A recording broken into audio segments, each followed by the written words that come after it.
我最近特别馋那种满是汤汁的蟹黄汤包，但是哈尔滨没有专门卖这个的饭店，所以我买了35斤螃蟹，打算试试这玩意儿在家能不能做。算上之前做蟹黄面，这已经是我们第2次和螃蟹打交道了。我算是发现了，扒螃蟹这活它真不是人干的，而且现在螃蟹特别肥，扒的时候很难忍住不吃。我们为了能互相监督，还现组了一道流水线，并且确保每个岗位都多少有点油水。但就这，我们还是出现了一些意外损耗。我低头一看呢，我这裤子还打包了2两。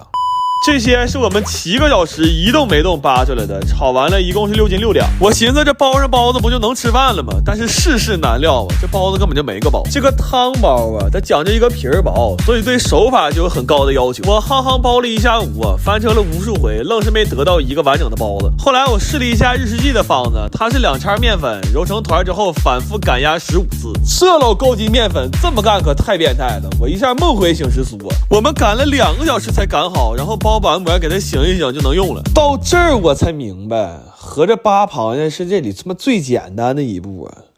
这回的面皮就非常筋道了，甚至真的可以吹成个大气球。完包子褶我也不纠结了，爱啥样啥样吧。我决定换个思路，我这顿往里塞馅啊，最小的还包了8两。我寻思这活都干了2天了，还一口没吃上呢，我必须得来一个报复性包法。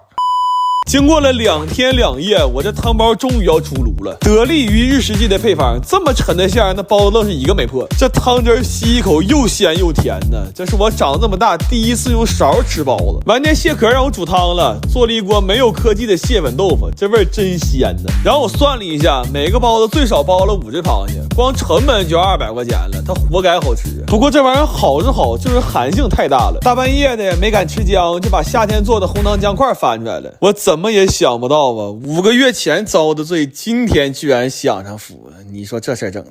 我最近疯狂迷上了手撕牛肉干，尤其是看电视剧的时候，要不嚼2块感觉浑身不得劲儿。但外面买的还怕猪肉或者鸭肉做的，所以我苦心研究了一个配方，然后订了4个牛腿，打算自己在家做的。这个牛肉干呀，吃的是真好吃，但做起来是真麻烦。光切肉我们就干了1天，那切完之后感觉右边半拉身子都是麻的。这4个牛腿正好切出来200斤瘦肉，我现在特别好奇它最后会成多少牛肉干。然后这些肉在抓完料之后，最好放到一个浅一点的容器里腌制，但能装这么多肉的容器实在不好买，所以我在家里找了一圈之后，我把浴缸拆了。用浴缸腌肉属于是既合理又实用，我们甚至还给它改成那个双拼缸，然后腌了1宿之后，这肉就可以烘干了。但以家里这烘干机的速度来说，除非买100台，要不最快也得正月15才能吃着。后来看最近天不错，就决定风干了，正好可以用蒙古包的架子晾肉。但是这一下子就陡增了一个非常大的工作量，就是串肉。我们还没从切肉的局麻中缓过来呢，这一下直接要干成全麻了。我后来都累得有点分不清白天黑夜了，就我明明记着我们是中午开始干的这活，但后来干到最后一待的时候，外面天都亮了。这些肉我们一共风干了7天，等它干得像个树枝似的，就可以拿回家蒸熟了。为了蒸这些牛肉干，我把全家的锅都给掏出来了。然后这牛肉干蒸完就已经非常非常香了。据说正宗的草原做法要用牛粪子烘烤一下，会让它有独特的香味。但我们这个牛这2天可能消化不太好，它下的玩意儿实在太鲜亮了，根本用不了。我一点不扒瞎，我俩要把这玩意儿搬家去啊，我们全小区房价起码都得跌2000。后来我放弃了这个尝试，买了点果木炭改成炭烤了。这牛肉干往炉上一放，那香味挠一下就上来了，然后趁热撕开了一块，这牛肉丝状态看着可太满足了。而且风干牛肉干是越嚼越香，这真的比我之前用油炸烤箱做的要好吃很多。等都烤完了之后，我还上秤量了一下，一共是70斤的牛肉干，我是41斤买的牛肉，算下来这个牛肉干的成本是114块钱1斤。然后我们把所有的牛肉干都塑封处理了，我估计等我吃完这些牛肉干呀，我这腮帮子会成为我全身上下肌肉含量最高的地方。我前2天看了个讲广东脆皮烧鹅的纪录片，那油滴来的时候都给我馋完了。然后我搜了一圈，发现现在满大街只有羊，也没有烧鹅可以吃，所以我托人买了个老广的烧鹅配方，我打算试试这玩意儿在家能不能做。然后我还买了几只专门做烧鹅的黑棕鹅，但现在物流太慢了，我就寻思先抓2只东北大鹅在家试烤一下。不过我发现了，能苟到现在还没被抓的鹅，那都绝非等闲之鹅。我们换了2个屯子，跟鹅扑腾了一整天，到最后愣是1只鹅都没抓着，完了还给腰子卡坏了。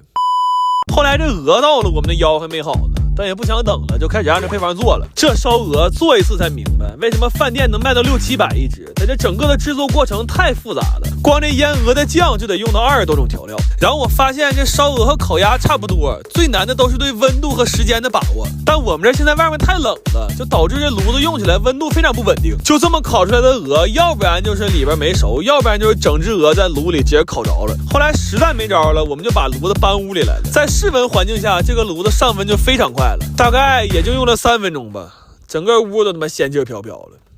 吃完饭再下鹅的时候，我们就非常谨慎了。而且我看纪录片里讲说，脆皮烧鹅最重要的灵魂是一碟酸梅酱，但是这个季节它买不到新鲜的青梅啊。后来我纠结了一下，我到底还是把我们家这个爹请出来了。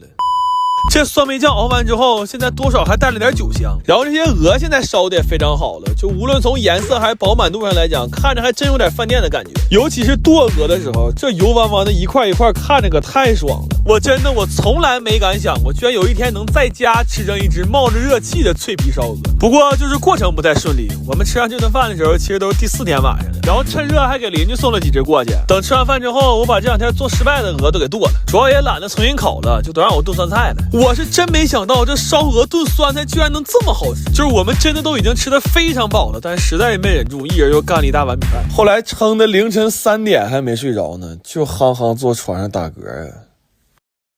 我最近特别馋川菜里的那个麻辣牛肉干，但是外面卖的总觉得口味差了那么一点，所以前2天趁着养羊的时候，我研究了一个特别好吃的配方，然后今天买了4个牛后腿，打算都做出来承包一下朋友们过年聚会的小零食。正好我也想看看这纯牛肉的肉干做完合成本是多少钱一斤，但是这么多肉做起来实在太麻烦了，光切肉和焯肉我们连轴干了36个小时没合眼，那干完之后心都突突，我们都吃上速效救心丸了。不过想想也够神奇的了，这一年我几乎凭借一己之力把治愈系的美食博主活生生的干成了高危行业。后来稍微缓了一下，我们就开始炸料油了，这油炸肉才香呢。然后油做的多，我还顺便炸了一盆辣椒油和一盆青花椒油。这2盆油在最后拌肉的时候，会让肉干的香味和颜色更均匀，特别是这红彤彤的辣椒油，那炸完之后全楼道都是香味。然后做这个肉干需要用到特别多的辣椒，我们甚至还提前测评了一下，研究了一下，最好吃的做法是先卤后炸，所以提前2天我就熬了一大锅卤水，并且在不同的时间段加不同辣度的辣椒，这样可以让香辣味更丰富，但同时也会让鼻子更通畅。就那一晚上打的喷嚏都赶我一冬天打的多了，我后来差点没因为打喷嚏把腰闪了。